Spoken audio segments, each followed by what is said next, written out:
This was originally going to be a review of Oblivion Remastered.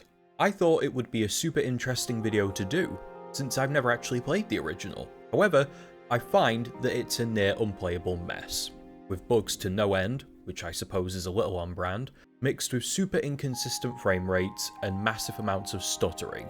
I cannot progress enough in Oblivion Remastered to find anything worthwhile talking about, so instead, let's talk about the game engine this beloved game was rebuilt on, Unreal Engine 5. For the uninitiated who might not know what a game engine is, it is described as a software framework primarily designed for the development of video games, which generally includes relevant libraries and support programs such as a level editor. Unreal Engine 5, developed by Epic Games, is one such engine. Some of the biggest games on the planet are made with it, and not to mention, my 2025 Game of the Year was developed on it too. Unreal Engine 5 is readily available to anyone with hardware capable enough to run it. Hell, I used Unreal Engine 5 in my first year of game design to create numerous small works, and I actually had a great time with it. To be clear, that is not my attempt at flashing an imaginary credential and claiming I know way more than I do. I say this as it simply drives home the fact that Unreal Engine 5 is everywhere. However, while Unreal Engine 5 continues to be the engine of choice for most studios, it is certainly not without problems. Problems that are becoming more frustrating with every new release. Releases that leverage Unreal Engine 5 are now becoming notorious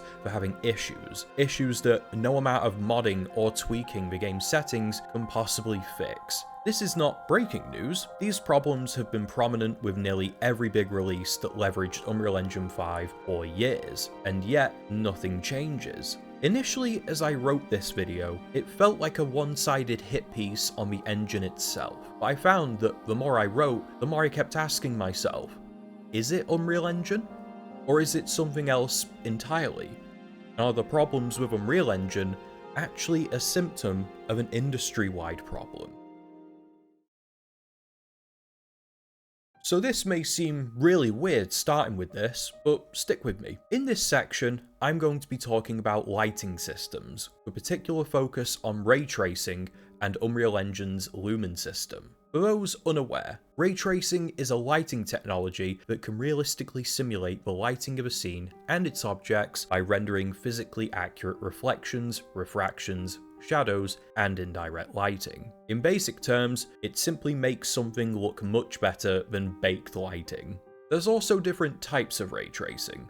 There is hardware-based ray tracing, which utilizes dedicated components to process the lighting. More often than not, a graphics card that has dedicated cores to process the ray tracing.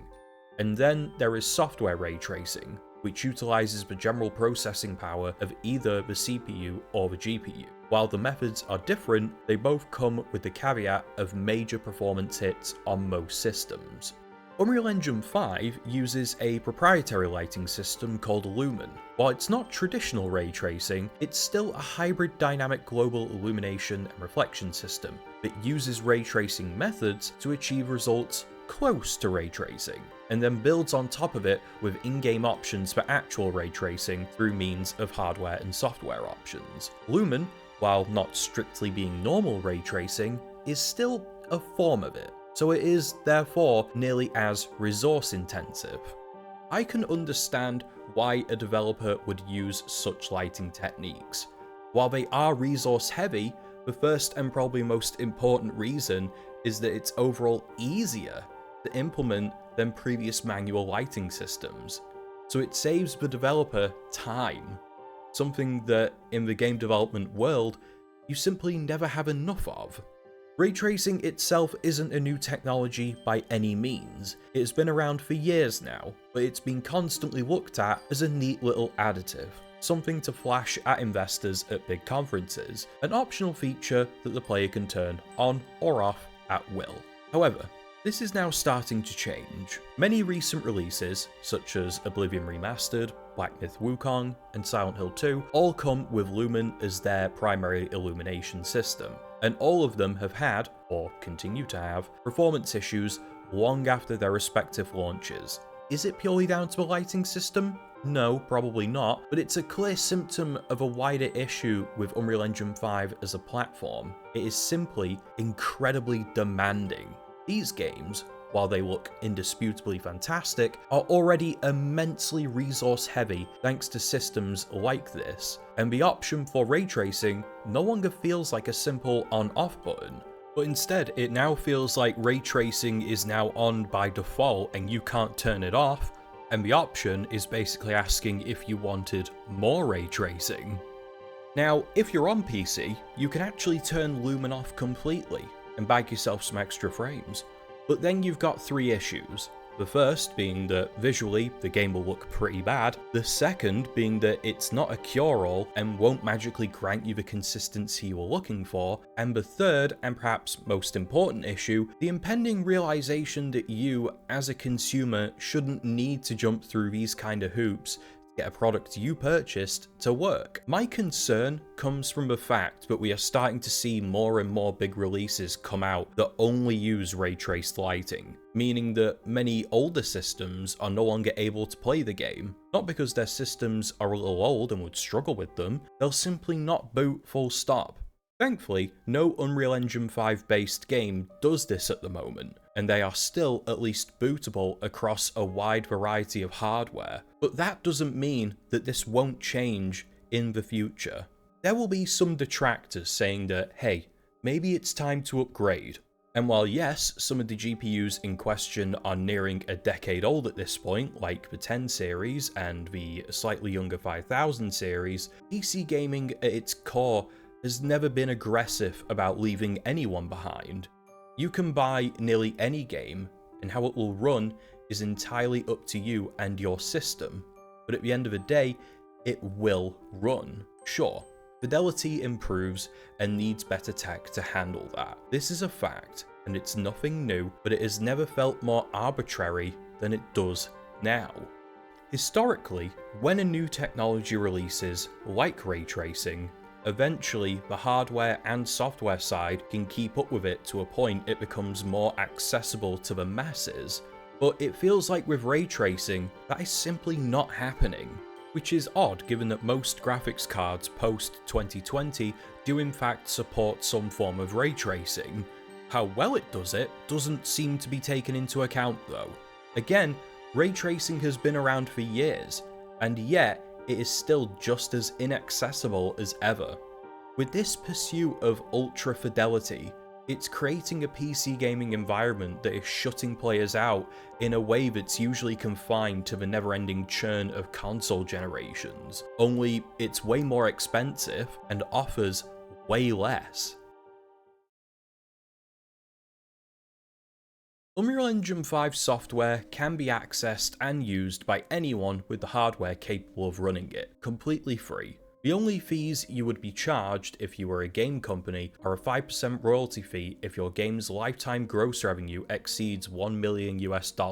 Even then, the first million is royalty free, as well as if a user purchased the game directly via the Epic Games Store. Now you may think, hey, this seems like a pretty good deal. And guess what? AAA companies agree. Many companies, particularly in the AAA space, have been turning away from in-house engines for reasons of costs related to engine upkeep, as well as training up new members of staff on it. And in an industry that has staff retention levels that would make Stalin's government blush, this simply will not do.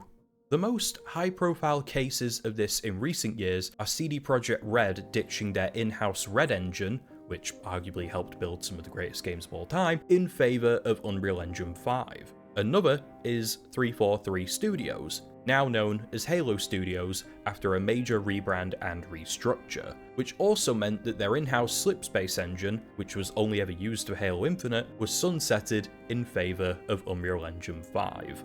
Briefly going back to the original idea for this video, while not official, there is now a case to be made that with Oblivion Remastered being developed in Unreal Engine 5 instead of Bethesda's largely derided in-house creation engine, that it's the start of a move towards Unreal Engine as their main focus. Or it could simply be that it was made on Unreal Engine 5 because Bethesda outsourced development to third-party company Virtuos, who more than likely didn't have access nor the required knowledge to use the creation engine.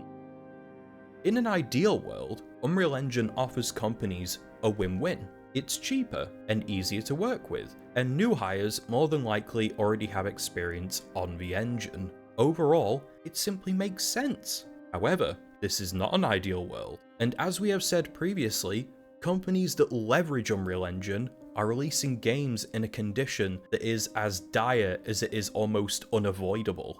The source of the problem is not employee talent, which begs the question, is it a problem with Unreal Engine itself?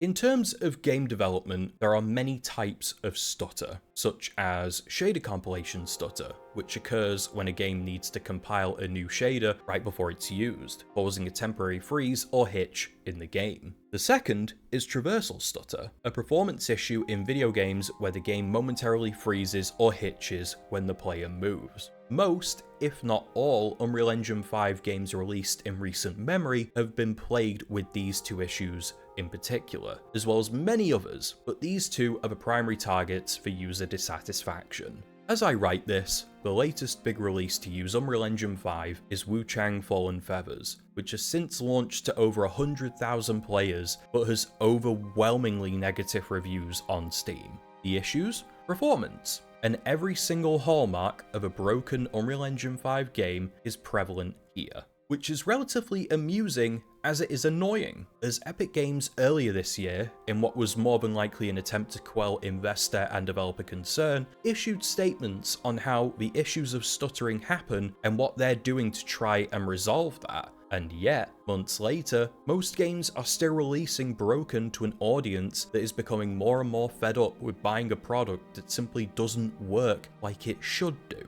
However, you have to think to yourself, the creators of the engine have described the issue, they know what the issue is, and have even offered extensive support to try and fix it. Yet the issue, for one reason or another, persists. So maybe it's time we stop looking at Unreal Engine, and perhaps a different issue that, up until recent years, has been easily hidden.